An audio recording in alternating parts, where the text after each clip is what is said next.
Welcome to Golden Eye Loft. We still have snow. It was minus 12 degrees last night, but the good part is the temperature is down a little bit.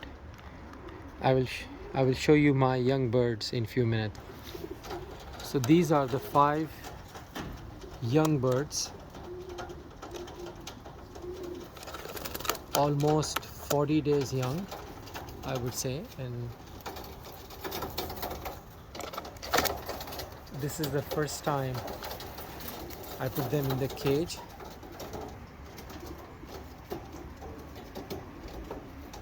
The hawks are still out there, so I don't want to lose my birds to the hawk.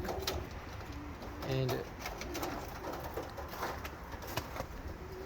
never let them go out so far. So today is the first time, I will let them, I'll keep them here couple of days. They'll be all right. They'll be all right, since you can see that they are like kind of nervous, all of them.